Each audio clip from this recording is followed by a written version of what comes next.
Welcome, everybody, to this week's episode of the Driveway Podcast. I'm joined by my friends and colleagues, Matt Smith, deputy editor from CarGurus.com. Hey, buddy. That's Matt, and Dave Underkoffler, editor-in-chief of Autolist.com. How are you doing, Dave? I'm good. Good. Greetings from California. Greetings from the East Coast, from Boston, Massachusetts. Everybody's doing well today. Matt, you look healthy. You look happy. Thank you. Do I look tiny? Oh, tiny. No. Tiny? But, I mean, do you want to look tiny? Well, I'm on the You look like a edge healthy of guy. the frame. So, you know, it's these wide-angle lenses. It really adds 10 pounds. See, I don't see what the camera's seeing. I see your computer screen. So I'm looking up at you. You look not tiny. The more center you Monolithic. are, the less stretched out you'll look. So while it's just you and me in the studio, we can nudge over a little bit. Get a little, Yeah, there you go. look, Branch I'm out, guys. losing weight as I move. Oh, speaking of losing weight, Oh, is everything okay? Driving small. driving small, Yeah. cars There you go. sometimes are small and they lose weight from their larger counterparts, huh? That was terrible. You like You're that? doing it, man. We'll You're just doing keep the work. it. We'll just keep it. I'm trying to get into the topic sooner so I'm not yammering as much. If you're the Ooh. commenter about the yammering, I heard you. I Yeah. heard you. Now, someone- who said, how dare they? We're going to put chapters. We'll put chapters on the Yeah. in the description, so it'll say, you know, minute 2. This is when the yammering concludes. Yeah. Okay. Yammering commences, yammering ends. Perfect. So we're talking about tiny cars today. We're talking about cars Tiny cars. that are smaller than their counterparts. We're talking about the best tiny cars in 2025. tiny episode. Yeah. About tiny cars. Tiny episode about Yep. tiny cars. I love that. We are not. This is not a cheap list. This No. is not an affordability minded list. This is not a Good price- distinction. Yeah, because we've recently done There a are- list about the best cheap cars, There are a and couple expensive cars in here. yeah. So I want to make that clear. This is not about what are cheap. This is not about. Right. Sorry. This is not about what's affordable or inexpensive. These are just our favorite cars that happen to be small. Yeah. I think that's an American thing where American consumers more often equate size with value. So they think, oh, if it's tiny, it's got to be cheap. Europeans, maybe more of them live in urban areas. They're like, yeah, I want like a luxurious car with all the bells and whistles, but I want to park it in a spot the size of a Right. postage stamp. Yeah. Yeah. So the cars on this list are subcompact cars. And interestingly, in the list, I thought this was kind of a cool twist, is that each entry on the list, there's also a car that's kind of like it, but a little bit bigger. So if you're reading through the list, which you can find in the description below, check that out. If one feels a little too tiny, there's one alongside that is not as tiny. So a little bit of table setting Also, there. another reason to read the article we have posted, it mentions something called a quadricycle. The Renault Twizy. Talk to me about I'm the not Renault going to describe Twizy. What do you have to say I about know the nothing Twizy? about it. No, I was afraid you were going to ask because you're so good at asking questions. I so wasn't going to can't bring it answer. up. I'm giving a little teaser for the people to come to the article and read it. You'll learn about the quadricycle, but it also talks about K cars, Yeah. So which yeah. we have all experienced. What What is a K car? There are cars all around the world, but the article specifically calls out the K car in Japan. I love these things. Yeah. Yeah. Yeah. We talked about it in our Slate episode. We talked about it. This is like the American K car.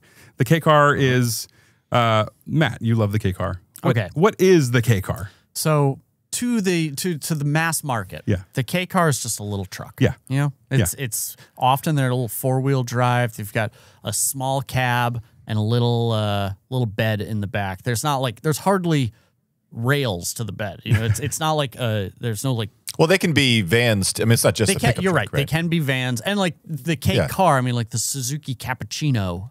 Yeah, they're cars. Great name. Was also when I'm thinking of the trucks. That's not- the one. That's the K car that most people know as they think of the K truck. Well, you see them as often they're like little delivery vehicles in Japan, or like a lot of times I feel like we see them in like ports and whatnot. Yeah. They're like kind of utility vehicles, but I mean, they're roughly the size of the cars, the baggage carts that people drive around U.S. airports. they're To roughly put- the if you- size if of the they're golf tiny. cart that you Right. see at on the golf course. The thing with the K car though is that it's not just Yeah. a vehicle in its own right. It is a solution. And like anybody who's lived in a tight city. I mean, Dave, you're in outside LA. Elliot and I are outside Boston. Parking is such a pain. And living with these big cars, I mean, we drive a different car every week as part of our job. And sometimes they give us something that's like a subcompact. Sometimes they give me a Lincoln Navigator and I barely know where the rear end is, you know, and it's such a pain driving these big cars, and big cities that are getting more and more congested are getting choked by big cars. And Japan knows more about this dynamic than arguably anywhere in the world. You know, it's a massive civilization on this single island, or a set of islands, but this archipelago. Yeah. And so what did they do? They came up with a legal strategy where they said, we're going to incentivize you, to buy and drive smaller cars. Yeah. And it's amazing. You guys have all been to Japan, right? It's amazing to land at the airport and you get on the freeway and you're headed like I've flown into Tokyo. And the airport's a little bit outside the city, and then you're on the freeway heading into the city, and you're looking at all these cars. They're like little Minecraft. Yeah, little the Minecraft. Like cars. it was like if all the American cars drove into a trash compactor, and it just sort of did that, and then left like that much, and then you put it on the road. But they're so practical. They're so I mean, much like many Japanese homes or apartments, they've maximized every inch of space or centimeter of space. And you just sort of marvel at how many of them there are, but also how utilitarian they are. And it's this whole sort of culture of tiny little cars. So anyway, I know we're you know, well, and I going think down it kind of dovetails into who's interested in this podcast as well, because we're not sitting here being like everyone in America needs to buy small cars because I live in Boston and I hate parking in the city. You know, we're not saying that. Yeah. But it's identifying that like there are places in the United States. I mean, there are obviously like we've got freeways and wide open spaces. And the other week, Dave was just telling us about spending time in Salina, Kansas. Like I don't think you can probably park just fine. Yeah, they've got lots of parking. But there is these corners of our civilization where buying a small car does not mean you bought something cheap. Right. It does not mean you bought something that isn't as nice as the bigger car. It means you bought something that fits your lifestyle and your need for that type of practicality. And honestly, like I think that's where this gets really exciting, because you have vehicles on here that you'd think like, oh, these are tiny cars. This is only for somebody who's just like, I want the smallest thing possible. Yeah. But we've got cheapest sports cars. We have there's an off-roader on here. You know, there's something in this article for just about everyone. Yeah. And they all kind of prioritize or make good use of a small footprint. Sure.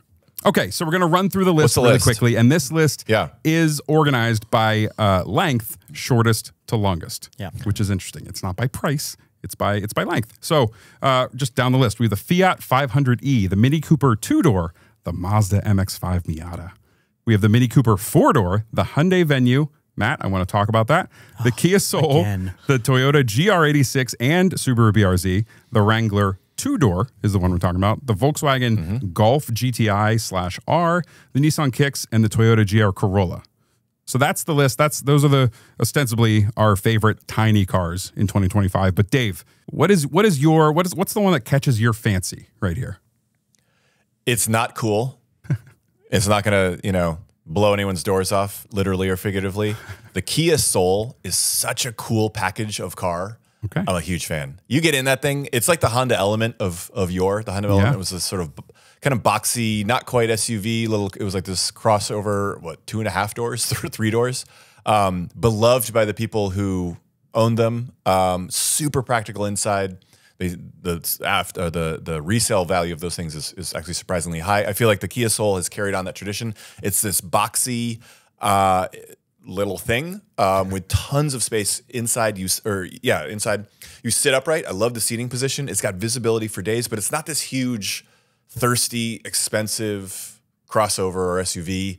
Like I said, tons of practicality inside. The styling's pretty good. You can get a kind of a zippy engine in it. So I've always been a fan. I think that, and this is isn't this what gave the rise to the dancing hamsters? Is this how we know? That was sort of the genesis of the hamsters. So anyway, big fan of the Soul. Any model year you choose. They've been around for 3 or 4 generations. I do really like I think it's the current Soul that has like the total wraparound lights. Yeah. I think that looks really sharp. I'm a sucker for a wraparound light like Is that. it, They're cool. It's very clear now. Yeah. We should have given Dave a little rundown on what we recorded when he was on his sabbatical. Yeah.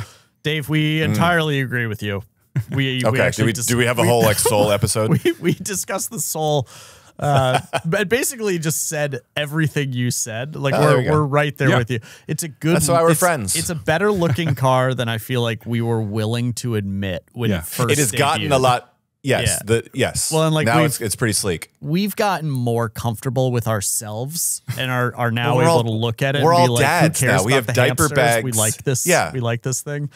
We're all dads now. We It, don't care. it presents really well. It's a cool looking car. Yeah. Like you said, it's not necessarily a cool car, but it kind of looks cool. They've done a nice job. Yeah. They getting it kind of better. launched it trying to sell us on cool, with the hamsters and the music and the Well, that was also the era where aggressive Scion ads. Yeah. was still around, Toyota's sort of youthful division, and I think this was very much a vehicle, lower end, affordable. They're trying to get the youthful buyer, and as often happens, everyone gravitated towards it. I know lots of baby boomers who were like empty nesters with dogs were like, yeah, this is a super Yeah. practical Yeah. vehicle. So Matt, no didn't you matter who mention they a neighbor or my a father-in-law. a father-in-law, Yeah, that's right. father-in-law has one. He loves it. They have that and a CRV, and honestly, the Soul feels more spacious. Really? Yeah, than the CRV does. Yeah. I mean, the Yeah, the you have back this low seat- load the back floor. seat's probably a little tighter, Yeah. but it's packaged so small that when you open up those doors and open up the trunk, you're like, oh wow, there's quite a bit here. Well, it's Yeah. a rectangle on wheels, so that Yeah. gives you Yeah. the maximum amount of cargo space that you could hope And- to fit there. I'm glad, Dave, that you brought up Scion because the Soul to me. So the Scion XB was the box that Scion made, and I never thought it looked quite as good. I don't think it ever drove quite as good. it was and cheaper. it- It felt cheaper. It definitely felt cheaper. This feels like one of those somewhat rare situations where like the better car was left standing, where we were like, you know what?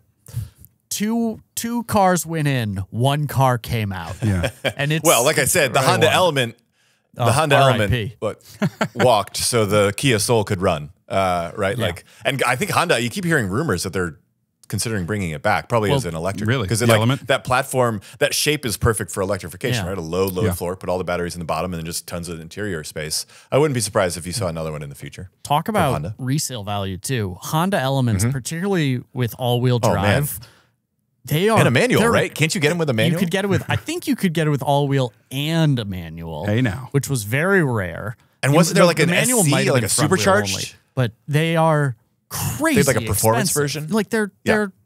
17 years old and they're five-figure cars still. It's like Yeah. it's wild, and it's because people recognize that now as like not this dorky, boxy little car, but is almost like an icon of a lifestyle. Yeah. It's like Yeah. it's like the It's a statement.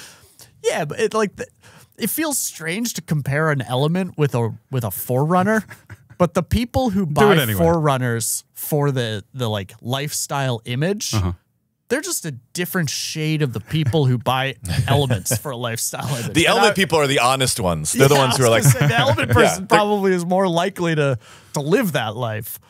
Yes. All right, so Yeah. I think the Soul's a really good choice. I'm right there with you. Yeah, we all agree Elliot on that one. Elliot is sitting over there salivating, where this is going. thinking that I know I'm where going this to is talk going. about the Hyundai Venue, and I'm not going to talk about the Hyundai Venue because I'm right and he's wrong. I don't have to Wait, get into hang it on. again. Yeah. I was Matt, on sabbatical. What happened? Yeah. Okay. We can't just skate by that. Let me can't just- fill yeah. Dave in. Okay. Oh, sure, yeah.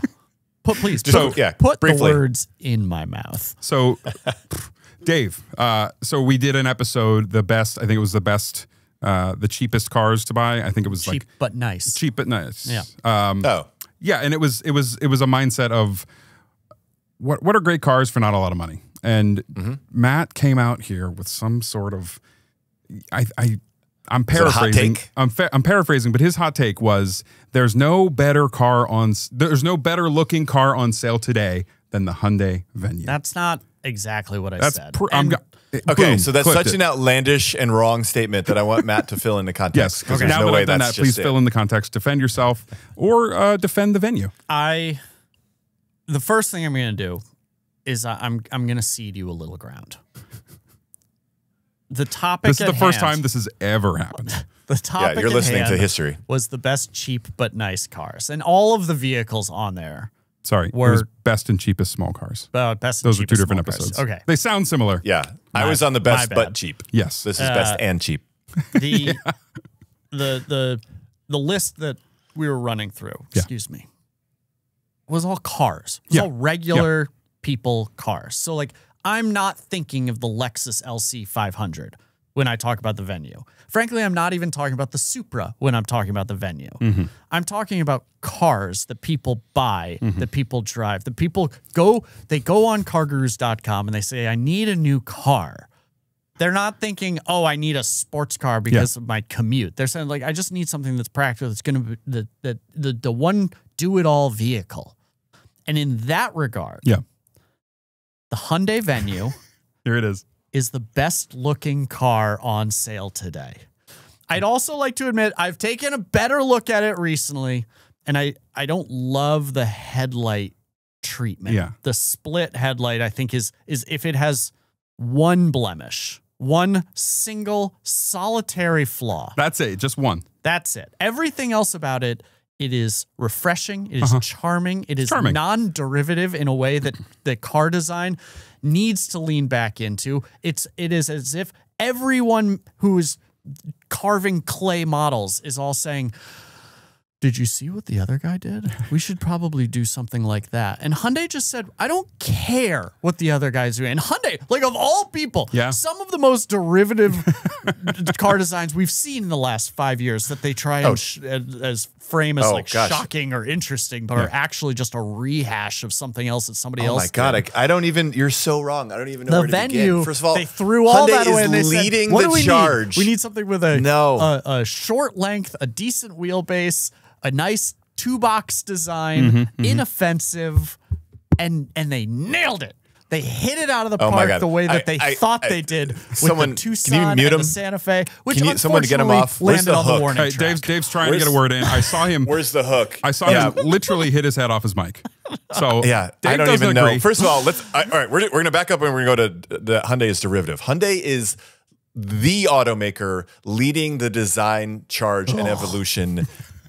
In terms of mainstream cars, look at any one of their models versus Honda. I'm a huge Honda fanboy.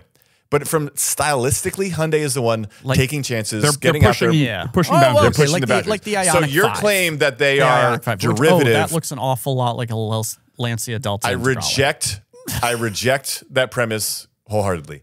Now let's go into the Venue. I don't even know. I don't even know what words you use. It's a perfectly fine car, but like it looks. Oh, what was the word you used to describe? It was like fresh or something. I don't refreshing, know. Charming. It's as charming as the socks I'm wearing right now. There's no charm in that car. It's not supposed to be charm. It's a Venue. No one's buying it for charm. There's no charm anywhere. That car hasn't smelled charm in its entire existence. It's not anywhere near it. Wow. It's practical. You two have opinions. It's basically and I love a reborn Fiat 500L, which is going down as one of the worst cars made in the past 20 years. And I'm not saying it's a bad car, but it has the same proportions and styling of that. It's perfectly fine and practical. Go buy one. It'll last you forever and it will suit your needs very well. But from no, it is not. No. I can't wait until I'm glad I'm back. Hyundai I feel like, boy, watches this podcast and pauses for a moment and says, did they just insult us from two separate viewpoints? Like they it's a delightful car from a practicality standpoint. From an aesthetic standpoint, it's got nothing going for it. But like you said, the buyers don't care. They don't need it to. I strongly disagree. And that they're derivative. Honestly, the Fiat 500L comment has me shooketh. I can't. That was the worst car I've ever tested. I can't even put them, like my brain can't put them in the same image together. We've done the Venue thing. We've now done it twice, by the way. And I feel like I've been verbally assaulted for my beliefs by two separate people who I consider not just colleagues, but friends.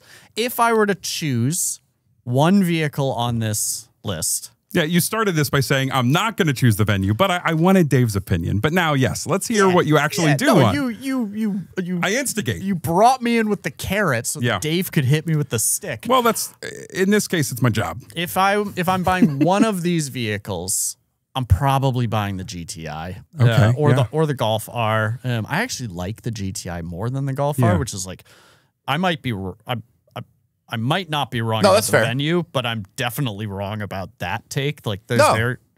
I've always 'cause liked the GTI more. You're pragmatic and you're going to buy like anyone can like the more expensive one if it's not their money on the line or the ownership. But yeah, no, the GTI is fantastic. GTI I will is say a the great car. GTI in any other market other than the US is not a tiny car. Like that's a big old. That's true. I mean, there's multiple models smaller than the GTI by Volkswagen in Europe and Asia markets. Yeah. That it's just it would look huge in those markets, the GTR. But here, sure, it's tiny. If I were to buy 2 cars, because I think these two put together are probably like roughly the same weight as the car I'm testing right now. I would definitely choose the Miata. Ah. I mean, the GTI makes more sense for my lifestyle. Yeah. I have an infant, you know, or I guess a toddler now. Yeah. Goes quick. Yeah, but the Miata is that car. It's is, always the answer. it's therapy. Yeah. You know, like driving from where I live outside the city into Boston to go to work, and everybody is sitting in traffic and they're all angry. When I'm in a Ford Explorer or a Jeep Grand Cherokee or like whatever, you know, mass market popular vehicle I'm in that given week, I'm just as angry as the rest of them. You're right in But line. when I'm in a Miata, I'm just wow. why is everybody mad? Wait, you're happy when you're stuck in traffic in a Miata? That's the worst place to be in a Miata. I'm not saying it's where the Miata belongs. Yeah. I'm saying the power of the Miata is that even in the worst situation, I'm still just tickled to be driving that car. Yeah. Particularly like when you've got all the SUVs and it's a nice like early morning fall day and you've got the heater on but the top down and you're just like at their wheel level. You And look over and you're see like the looking door. up and you're like, it's like, honestly, it's like being my toddler child looking up at dad being like, why is he screaming at the football game again? Yeah, so when that person in that expedition doesn't check their blind spots and changes lanes, you die. You can't live in fear. You got to be defensive. Okay. Cool. On the Miata, you know, one of the favorite videos I ever worked on was the Miata video, and we just got a comment. I think it was last night, and it was simply Not that we saw read the this. comments. It was why do auto reviewers always love the Miata? Something like that. And my answer, I didn't respond, but it was like, I literally just spent a minute telling you why I love the Miata. What kind of question is that? We all love the Miata. Because So, it's a great I car. wanna be like, why, maybe- why do cheeseburgers taste delicious? Yeah. I don't know. They're just delicious. Just try Like, one. what- You're gonna like yeah. it. Yeah, Yeah. we gotta. We're not saying it's pragmatic for every use case, but No. you put that car in the right situation, it's It's- a delightful car. Dare I say it's like Matt aggressively put it in the not wrong situation. pragmatic. It's That's what I'm saying. But like sitting in traffic, that's a manual. I mean, someone who lives in LA, a manual transmission, tiny little convertible. I don't want anything to do with It's an traffic. easy Get out of here. manual. No one is relaxed sitting there letting waves of relaxation wash over them when they're on the 405 Maybe with not a manual. relaxed. And there's some Amused. Broheim in a Ford Raptor Amused. that's lifted up your bumper. Yeah. I like to play the not adversary when possible. I will say I get what you're saying, Matt. Yeah. That you're going to be in traffic anyway. You might as well be in a car that makes you happy, right? Is that Oh, kind of God. the? if I wanted That's to just be frustrating. No to that. Yeah. That's just like taking this pure, beautiful driving experience and then ruining it by putting it in the most awful driving situation possible. Like get that car out into Angeles Crest and it's a delight. Well, but we don't have put me in Angeles traffic in that Crest. Oh car. God! Okay. Listen to it's a Pasadena road other than over here. traffic. We have Route 2. The full of notion that the holes. Miata in traffic is enjoyable, that's goofy. I will say That's from a guy who likes the venue and says it's beautiful. Route 2. Yeah. It's like our version of the super speedway. Yeah. I don't think I've ever been on a road where people are as consistently driving as consistently above the speed limit as I have been on Route 2. Yeah. It's astonishing. Route 1 north of Boston is the worst road in America. Route 2, whew, it can be exhilarating. You're like, Yeah. that's a stoplight, and this guy's going 85 miles an hour. It's really quite something. I do know Natalie, you know, we wish her well. She'll be back soon. Hi, Natalie. I can't wait. But she had the Miata last year before me. She was on the way to the Cape on the Bourne Bridge. It's dreadful traffic. So Dave, she probably feels exactly the way that you were talking. But she did mention she's that sensible. when she was on the road, she had full size trucks to her right, to her left, in front, and behind her while sitting in her Miata, and that's a scary experience. I'm not going to deny that. That's not great. I would on a bridge. I would be absolutely like losing it. Yeah. I would find that so funny. Take a video while you're driving. Yeah. Just look at me. Does anybody know I'm here? It's literally, it's like when you're at the grocery store as a little kid and you like grab the pant leg of the stranger and you look up and you're like, you're not my dad. Yeah. That didn't happen. Yeah, but in this scenario, else? then your dad runs you over and kills you. I don't get it. Let's go to another car on the list. Yeah, so the Mini Cooper. Elliot, what do you like? I was just going to say the Mini Cooper takes up 2 spots on the list, the 2-door and the 4-door. I've never driven a Mini Cooper. And I want to know, have either of you? Oh, you should. Yeah, I had a friend of mine in high school had a Mini Cooper. It had the black and white checkered top. So I've been in one. It's been a while. I've been in one since then, but I've never driven one. What does it feel like? Because it feels like it's sitting on the ground, but it's tiny. I mean, what's the experience like in a Mini? And again, Natalie, an owner. Dave, if I can lead, because I've driven one type, please. And I think maybe there's a chance you've driven the one that I'm kind of interested in. Yeah, I've driven the JCW, the John Cooper Works Mini Cooper, and it's sick. Yeah. You know, it's like, as somebody who tries not to overthink the reliability angle, it is the most terrifying ownership experience that I kind of want to have. Where I'm like, this is a lot of fun, but I suspect that if I bought one used, it'd drain my bank account or my patience. I do feel like with these small cars, one of the benefits is you can have a lot of fun with the base engine. Sure. You know, you don't need 300 plus horsepower to have a good time. I've never driven not even a Cooper S, but like just the regular Cooper, which has like a little 3-cylinder engine. Dave, are you familiar with that? Do they put those in fleets out in LA? Because they definitely are bringing. Yeah, I've driven. We just had because there's a new generation of Mini Cooper out, and I just drove that. And the through line has always been the same in sort of every generation of Mini Cooper I've driven. They are this to the point of where we as American consumers equate size with value. This car feels expensive, and then you get in it and you're like, oh, this feels kind of premium. Everything feels built, solid. All the surfaces and the materials are all, reasonably high end. The car physically feels like it's bolted together really well. And then the driving experience is always, it's very communicative with the road. It's just it's lively.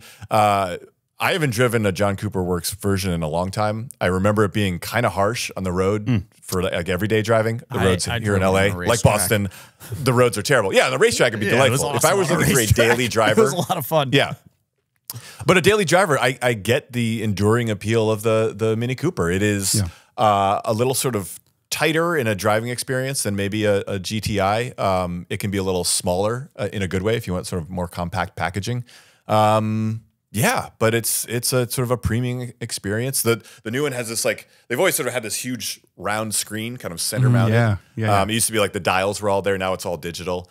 They're not big, but this list is not for people who want big cars.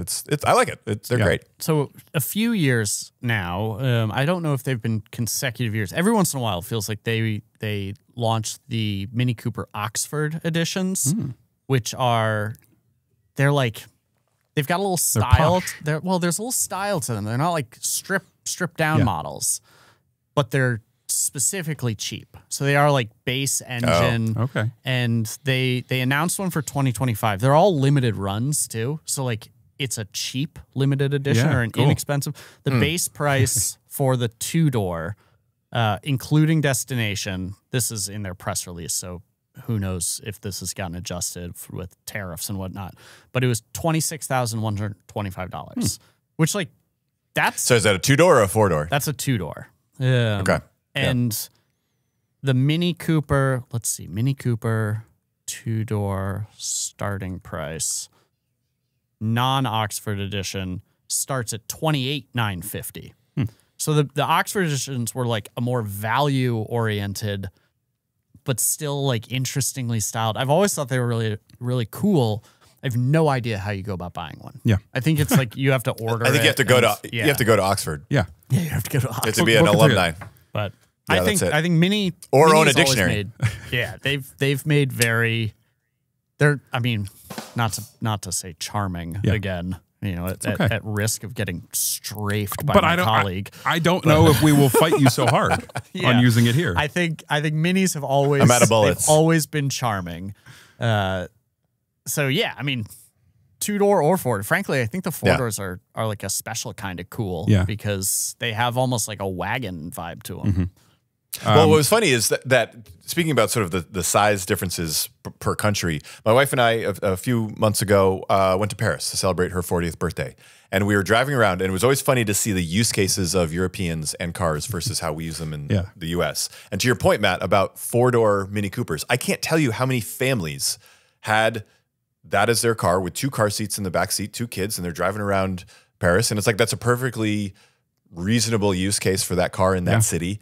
But as someone who has 2 kids who are in car seats, I can't imagine trying to do that in the US because suddenly that car feels so much smaller. So like the context definitely depends on, you know, how you're going to use it. But yeah, the 4-door does sort of open up kind of the use case for people. I want to say I could have it wrong. I think for a while, if not still, our boss, Chris, who's been on the pod before, I think their family car was a Skoda Yeti, which... First of all, just the coolest name ever. Great name. But they talk about this car in the European automotive media as being I'm gonna look it up. Just massive. Like so much cargo space. It has roughly 15 cubic feet of trunk space, which is like a Honda Civic. You know, so yes, the use cases of like what we view as small here is not necessarily viewed as small elsewhere. I will say, you know what vibes it's giving me? It's giving me Hyundai Venue vibes. Yeah, well, it definitely is like the the Hyundai Venue European is known version as of a the Venue. massive vehicle. So it fits. But just like the styling and the proportions and the dimension, I'm like, I'm getting Venue vibes. Not that that's a bad thing. I mean, Just I saying. see Fiat 500L vibes, but I feel like you and I are looking at different venues. Yeah. All right. So you, Dave, I think somewhere in there before we went on to the minis, you asked what I would choose on this list. I want to hear you. Yeah. Here's the thing. So I've said before, I've owned Foci, multiple Focuses, and as we had kids, we did what everybody does. We got a compact crossover. That's just like that's the path. You have cars, and then you have kids. You start a family. 1 kid compact crossover, 2 kids mid-size crossover, 3 kids Minivan. There you go. I know. I can't wait for Just the do minivan episode. Just do it. I have 2 kids and a big dog, and we're still in a compact. So we jumped up to a crossover because that's what you do. But in getting press cars since that happened, I'm like routinely just happy about a smaller car because it's almost just like no matter, it doesn't have to be fast or powerful, but just being lower to the ground, it's just you feel like you're going faster, even though you're definitely not. The opening to your driveway is like the trench run in A New Hope. It's you know, you have to be skilled. Yeah. You have to have some skill getting in there. And remember, my first press car was the Lincoln Navigator. Maybe a surround view camera too. But so when I'm looking at this list, frankly, all of them feel like they'd be kind of fun. But there is kind of a practical path this list goes on and a more sporty path. I do like the Soul, the Venue, charming, maybe. All right. I think, though, the practical choice on this list for me, I walked by one this week. I think the Nissan Kicks is a good-looking car. I think when they refresh the Kicks, the refresh Kicks, and Nissan kind of refreshed their whole lineup, and I think a lot like the Murano, I think looks good. Not everyone agrees. Yeah. The Kicks, I think looks good. Not everyone agrees. The Kicks is a good-looking car. I think like the Kicks is kind of a killer vehicle, and it's I don't want to say cheap. It's affordable, right? It's one of the more affordable options. Nicely so. Yes. Yeah. And with my, again, we're talking about ourselves, current family count, A Subaru BRZ isn't going to work. A Mazda Miata isn't going to work. So for me, Well, BRZ. I'm glad you brought up for the a kicks. Minute, The kicks you know, deserves then they'll get its too attention. big for the back seat. But yeah. No, But the Kicks is I nice. think the Kicks is a really sharp looking car. I think it looks good in profile. I think the front end looks good. And I think good it's space. packaged really nicely on the inside. Yeah. Yeah. I'm glad you think brought that up. it's- Yeah. I think it's a fine looking vehicle. I'm not going to say it's the best one on the market. The front end feels weird to me. It's always felt. I mean, I won't call it derivative. That's for sure. It's an interesting style. The rear, I actually think I like a little more than the front, but I can't deny that like if we gave out a most improved award, which maybe that's an idea. Should we do like there we go. some like superlative awards? I'm writing it in towards my, the That's a end of great the year? idea. Let's get notepad. that in there. Superlatives. The Kicks would 100% be my most improved of 2025, and like only It's the part Glow of Up that award. is because Glow Up. it was starting from a truly dreadful vehicle. like the old Kicks was not a good car. It was uncomfortable. It was underpowered. This new one is better in every single regard, but I don't want that to like sour the taste of the Kicks, because it actually is like, it's a really good car that makes a lot of sense for so many people. And frankly, I feel like its economy of space is that of a bigger vehicle. Like you get inside it doesn't feel like you're in a subcompact. Yeah, I think Nissan, it's kind of under the radar for a lot of the cars we talk about. Like it wasn't on our list when we talked about it, but everyone kind of loved the Pathfinder. Yeah. You know, like Nissan kind of comes under the radar. No, they and don't there's get their due. surprises. And when we talk about EVs, I always bring up the Aria because that's a great all electric crossover that doesn't get the attention it should. They're like Mario, you know? How so? Well, like Tell me. You look at like Super Smash Brothers and you're like, I'm aware. yeah. And you're like, I have no well, idea. Yoshi's sick. Or like, Yeah. like Bowser's really strong or whatever. But Mario is just like, you know, really well-rounded. Yeah. You don't really want to pick him. You know, he's not like the exciting Nobody choice. mains Mario. But like there's no real downside to taking a Mario. He's the average. I feel like I don't want to say that Nissan is average. Like Nissan makes really No, good you said cars in Mario's this space. the average. Yeah, That's all. but Totally they're different. just like they kind of float under the hype that new Toyotas or Hondas or whatever get without actually having any reason for being down there. Yeah. Yes, that's well said. All right. Hey, Matt's back. Matt's Yeah, back. yeah, into yeah. his good We're graces. ending we're agreeing here. We're ending on a good note. We're coming together. We're copacetic. That's right. We are ending very soon. There's one car I want to get both of your takes on, and Oh. it's probably I think Bonus. it's got to be the most expensive one on the list. Well, it could be. The GR Corolla, Oh no. not well, the most yes, I mean, expensive. it is. It's probably has the most expensive base price. Sure, it's like 43. But we have the rank. If just not to like derail us from the GR Corolla very quickly. The Wrangler is on here, which is interesting, and that's the one you can get a Wrangler in. low 30s. You can get one in low 30s. Yeah. You can get one in Should like you? 70K as well. And the two-row Wranglers are really small. Like in terms of just like I have a tight parking spot, Wranglers can get places that no other vehicle with their level of capability can get. You know, the wheelbase on them is minuscule. Sure. But in terms of driving fun, Yeah. the GR Corolla is one of the most fun cars I've driven in years. Yeah. It- You it's drove that on a riot. racetrack? Did you drive it on the road too, or was it a race event? I have driven that on the road. I drove the first time I drove it, the majority of it was on a racetrack. And they had us driving. It was at Utah Motorsports Park. They've got 2 loops set up for folks. They had it was when they debuted the 6-speed on the Supra. Sure. They had that on one very tight course and the GR Corolla on an almost equally tight course. And with the Supra, it was annoying because you'd get it into third gear and then you literally didn't have to shift. Like the whole course you could do pretty high rev range all in that third gear. So like you'd shift twice and then you'd roll into the stop again. And you'd say, well, this is cool that you put a manual in it, but I didn't get to really experience a manual. The GR Corolla was a riot. Yeah. That car, I mean, shift whether you need to or not, like it's awesome. Yeah. It's also in its initial year, it was the only vehicle that I know of that could be sold. It could be purchased with 4 doors and 2 seats.